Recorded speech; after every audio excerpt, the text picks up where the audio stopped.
Selamat malam sahabat-sahabat dunia maya. Selamat datang juga di channel pesantren Bustanul Ulum. Bagi kalian sahabat-sahabat yang belum subscribe, silakan subscribe terlebih dahulu. Bersama saya Mumuh Muhammad Abdul Muhsi dari pesantren Bustanul Ulum, dan sebelah kanan saya ini juga dari pesantren Bustanul Ulum. Kali ini pasti sudah tidak asing ya dengan beliau, yaitu senior juga, kemudian santri juga, kemudian penulis juga, dan ini sudah tentu sahabat-sahabat di Facebook sudah tidak asing dengan Kang Amin Muzakir. Beliau sekarang sedang menjadi peneliti di Lembaga Ilmu Pengetahuan Indonesia. Karena ini kesempatan yang sangat menarik, kemudian jelas ditunggu-tunggu, karena untuk bertemu dengan Kang Amin ini biasanya setahun sekali kalau saya ya. Pada hari ini nih, tema yang sedang lagi asiknya dibicarakan yaitu soal digital nih. Apalagi yang namanya pesantren. Sejak dulu pesantren memang lembaga yang tertua, lembaga pendidikan yang paling tertua di Indonesia sebelum adanya sekolah. Namun kecenderungan hari ini kita dihadapkan dengan digitalisasi ini, banyak hal-hal yang sifatnya sudah digital. Nah, jelas ini bagaimana nih kiat-kiat kita ataupun sebagai santri dalam menghadapi fenomena digitalisasi ini, atau fenomena yang sifatnya itu sekarang serba digital. Sekarang itu jadi lebih baik hidup di dunia maya gitu kan, ketimbang dalam bersosial di dunia nyata. Kemudian kalau dulu kan santri-santri sering bertani, kemudian sering perkebunan, perikanan, bahkan soal-soal yang lain pun dulu lebih pada soal sosial, interaksi sosial. Namun hari ini para santri itu dihadapkan dengan situasi yang memang sekarang serba digital. Bahkan untuk makan, kemudian untuk ngaji itu perlu story dulu, kemudian perlu pada makan itu update status dulu gitu kan. Nah, menurut Kang Amin sendiri, bagaimana cara santri dalam menghadapi fenomena itu agar tetap nilai-nilai kesantrian itu ada? Oke. Baik, terima kasih Kang Mumuh. Assalamualaikum warahmatullahi wabarakatuh. Sahabat-sahabat semua, ini adalah kesempatan saya pertama tampil di channel YouTube Bustanul Ulum. Ini adalah satu hal yang sangat terhormat, saya merasa terhormat. Saya kira ini menarik ya, bahwa kalau kita lihat apalagi sekarang di era pandemi ya, saya lihat justru kegiatan keagamaan makin marak dan itu terjadi di ranah digital, di media sosial. Kita lihat kemarin sewaktu bulan puasa saja, ada banyak, mungkin puluhan bahkan ratusan pesantren itu melakukan pengajian, namanya itu pasaran begitu ya, itu di media sosial. Dari mulai live streaming di Facebook, di channel YouTube dan seterusnya, bahkan di Instagram dan juga di beberapa channel yang lain. Artinya apa? Artinya ini satu fenomena yang memperlihatkan bahwa pesantren itu bisa beradaptasi dengan dunia digital gitu ya. Jadi berbeda dengan asumsi banyak orang yang sering menganggap pesantren sebagai tempat yang kolot gitu ya. Ternyata kenyataannya justru mereka bisa merespon dengan cepat. Di era pandemi sekarang yang membuat kita tidak bisa berinteraksi secara lebih luasa ya di dalam kehidupan nyata, justru para kiai, para santri mampu menggunakan teknologi informasi dengan baik untuk kepentingan keagamaan gitu. Nah ini saya kira satu fakta yang bisa kita kembangkan lebih lanjut gitu. Apalagi sekarang kita tahu bahwa anak-anak muda, generasi milenial itu lebih sering memegang gadgetnya daripada berinteraksi langsung dengan teman-temannya gitu. Dan alangkah baiknya kalau itu kita isi dengan konten atau materi-materi yang bermutu gitu ya. Jadi ke depan saya melihat bahwa ini adalah sebuah peluang dan seharusnya para santri mempersiapkan diri untuk itu gitu. Saya kira begitu Kang Mumuh. Lanjut lagi, karena memang yang namanya pesantren itu dahulunya terkesan kumuh ya. kemudian sekarang itu lebih cepat dalam beradaptasi dengan dunia digital.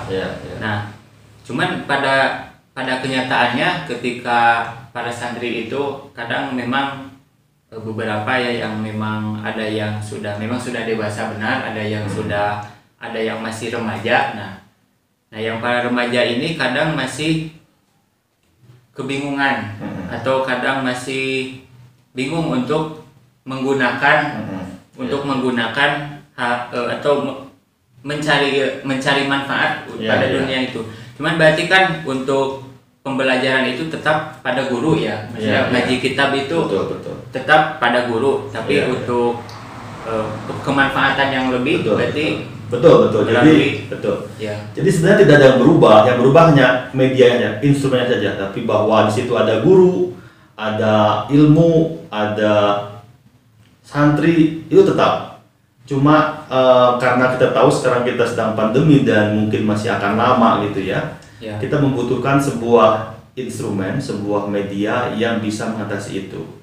Nah, saya kira ke depan para pengurus pesantren, para kiai, para santri senior harus benar-benar mempersiapkan ini gitu ya. Karena mau tidak mau, bahkan jika pun nanti misalkan pandemi telah berakhir, saya kira untuk kepentingan dakwah yang lebih luas ini akan sangat berguna gitu.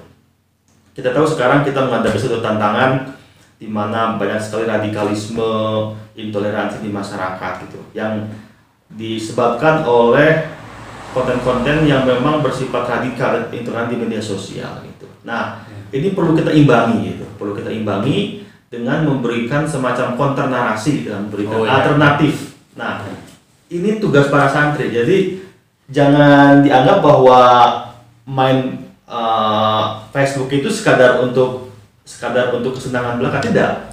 Itu untuk berdakwah gitu. Jadi kita harus mengubah persepsi yang selama ini menganggap bahwa itu sedang main-main. Memang ada beberapa kalangan mungkin karena masih terlalu muda dan juga tidak ada bimbingan mungkin dari guru sehingga membuat mereka hanya sedang main-main begitu ya. Tapi saya cukup yakin kalau diberi batas yang jelas gitu ya, diberi pendidikan yang benar, maka anak-anak santri, katakanlah dari mulai tingkat SMA ya, SMK apalagi yang sudah kuliah itu bisa memanfaatkan dengan baik ya, dengan positif dan lebih informasi yang ada sekarang ini gitu. Berarti lebih sederhananya santri harus mengisi media tersebut. Betul.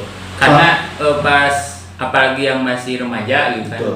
Mereka itu kadang sebenarnya sederhana pertanyaan-pertanyaan dari para santri itu. Kadang bagaimana caranya membersihkan najis, kemudian niat sholat, kemudian niat sholat hajat, kemudian dan doa-doa yang lainnya. Kadang mereka itu mencari di YouTube, kemudian di Google. Betul. Cuman karena memang karena ada memang yang radikal juga, itu akhirnya kan lebih terisinya itu, makanya harus diimbangi oleh para santri ya. Betul. Karena apa? Karena sekarang ini cara orang bertanya itu lain.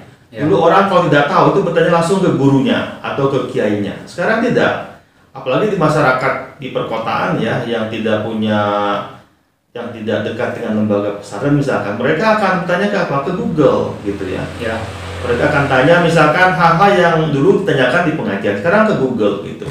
Nah, masalahnya apa? Masalahnya di Google, di mesin pencari itu atau di ranah digital itu, materi-materi yang baik begitu itu memang masih sangat terbatas gitu. Maka ini tugas kita nih para santri, para kiai untuk mengisi kekosongan itu dengan materi-materi yang memang bersumber dari pengetahuan agama yang jelas sanadnya gitu.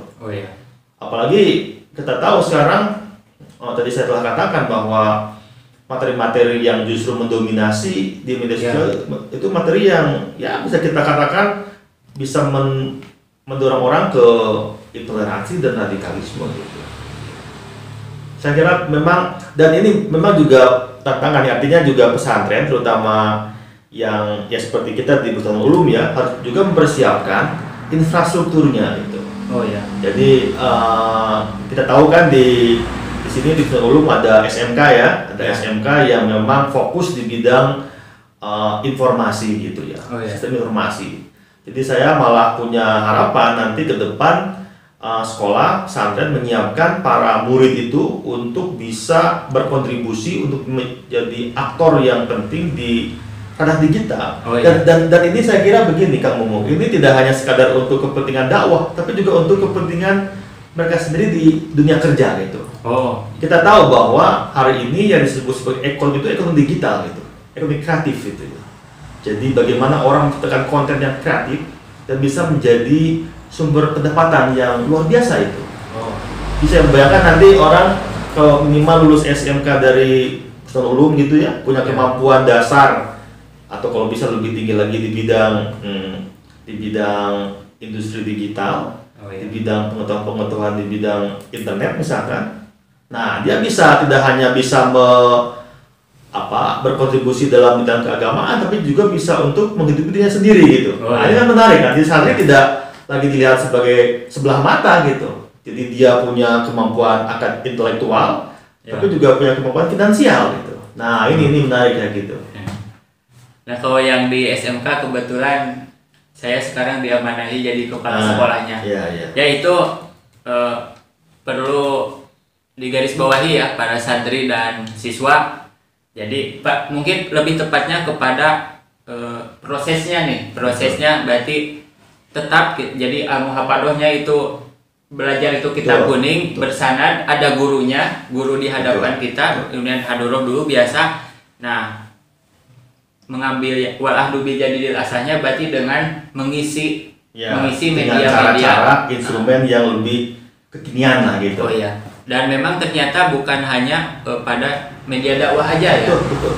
Ternyata ada juga pada industri digitalnya itu ada juga pada soal ekonomi ekonomi digital. Nah, baru-baru kemarin ini kan sudah mulai ada, kalau di pemerintah itu ada link aja ya gitu. Nah, ada link aja, kemudian ada OVO. Nah, saya kira ke depan pun di zaman selanjutnya itu pasti terkoneksinya itu oleh karena begini, karena meskipun tetap ada transaksi ekonomi sifatnya berbasis komoditas ya, barang, tapi cara itu sekarang ini akan dilakukan di dunia internet gitu. Jadi orang sekarang jual beli itu kan lewat aplikasi gitu. Nah, ini sebuah tantangan. Artinya begini, artinya bagaimanapun kan nanti setelah para pelajar ini selesai dari sekolah kan juga mau di dunia kerja kan. Jadi selain dia punya kewajiban atau punya semacam komitmen untuk menyebarkan syiar Islam ya, atau jamaah, tapi juga dia harus mampu memantapkan dirinya secara finansial gitu. Nah, sekarang ini kalau misalkan dia punya etos wirausahaan ya, mau jualan gitulah. Itu pasti akan lewat aplikasi digital sekarang ini. Sulit sekali kita sekarang membayangkan orang buka toko itu sulit ya. Toko itu ya kita bikin akun gitu ya, bukan bikin akun di entah itu apalah kita bisa sebut nama ya. Berbagai macam platform ekonomi itu kan banyak sekali kan. Jadi nanti kalau santri atau para pelajar yang tinggal di pondok ini setelah lulus kuliah mau mengembangkan wirausaha apapun gitu, itu buka toko itu bukan berarti bikin bangunan, bukan, tapi buka akun dengan segala macam fitur-fiturnya di internet. Nah, dan gitu. Pasarnya juga senasional ya. Bahkan dunia. Jadi kita sejauh ada sinyal internet, sejauh dia punya kuota internet, maka semua orang bisa mengakses itu. Nah, jadi ada dua keunggulan nih. Pertama, dia bisa berkontribusi dalam bidang keagamaan dengan menyebarkan ilmu-ilmu agama yang didapatkan di pesantren, tapi juga dari sisi lain, saya kira pasti ya, karena orang nanti juga harus makan ya, harus hidup ya, bisa mengembangkan etos wirausahanya dengan cara apa? Dengan cara memanfaatkan berbagai macam fasilitas yang ada di dunia digital gitu. Jadi saya berharap ini terutama di tempat kita ya di sini di Bustanu Ulum itu harus dikembangkan betul. Jadi saya punya visi ini pesantren pertama berbasis digital. Nah, itu luar biasa kan. Jadi mengisi konten keagamaan, tapi juga bisa memantapkan infrastruktur ekonomi umat. Oh ya. Dan bahkan kita sendiri sebagai sebagai bagian dari ini ya, bagian dari masyarakat yang lebih luas gitu. Ya. Ya, menarik sekali sahabat-sahabat santri, kemudian barangkali ada siswa juga jangan lupa subscribe dulu, subscribe juga. Pokoknya saya ingetin lagi, subscribe Pesantren Bustanul Ulum. Jadi memang seperti yang disampaikan oleh Kang Amin Muzakir. Nah, ternyata memang dampaknya itu sebenarnya untuk para santri juga, apalagi sekarang momentum masih suasana hari kemerdekaan ya. Kemudian pada malam ini juga malam tahun baru juga. Nah, sudah tahun baru. Nah, ini suasana baru pun, kemudian sudah kemerdekaan, kita juga sudah ngerti bahwa kemerdekaan itu adalah hasil dari resolusi jihad, kemudian hasil dari perjuangan para santri juga. Nah, saatnya sekarang itu bagaimana dunia digital itu diisi oleh para santri ya. Para santri pondok pesantren, karena Indonesia juga betul. Banyak. Ya. Satu lagi ya.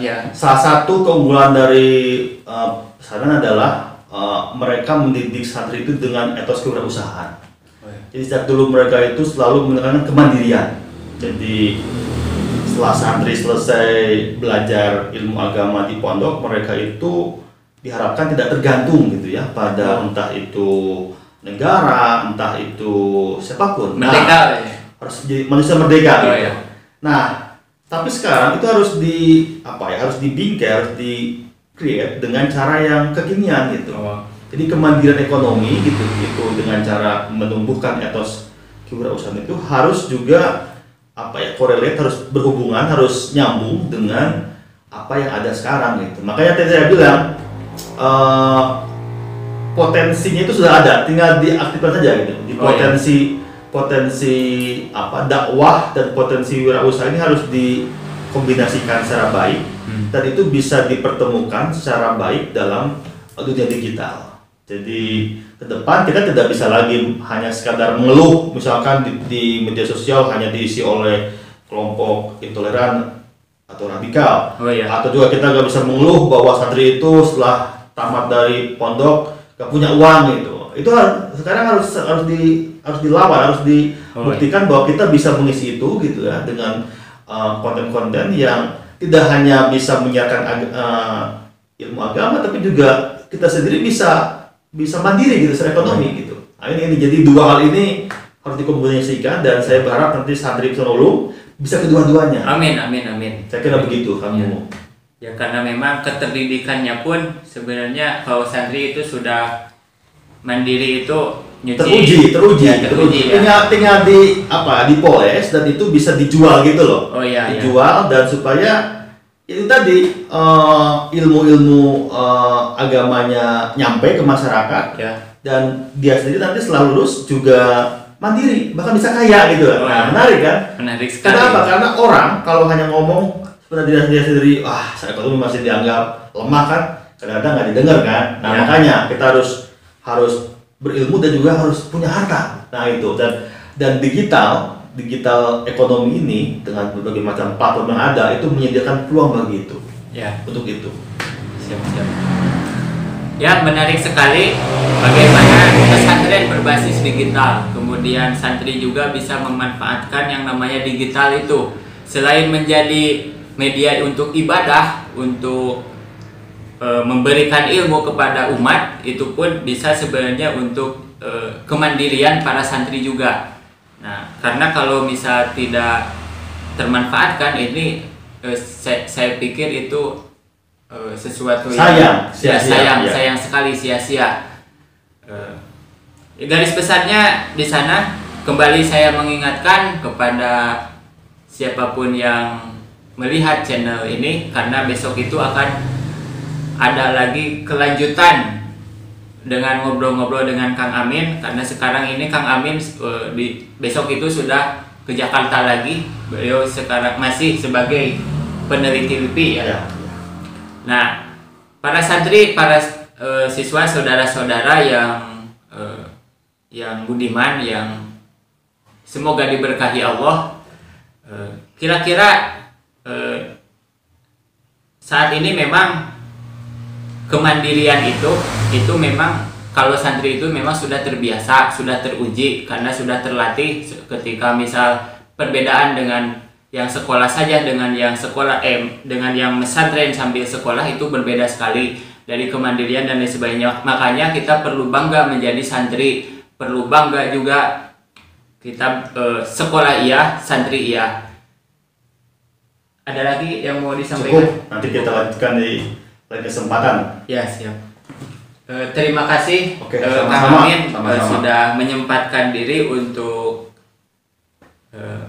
memberikan pengalaman, kemudian memberikan ide-ide yang sangat spesial sekali bagi pesantren Bustanul Ulum, bagi para santri, santriah dan semuanya.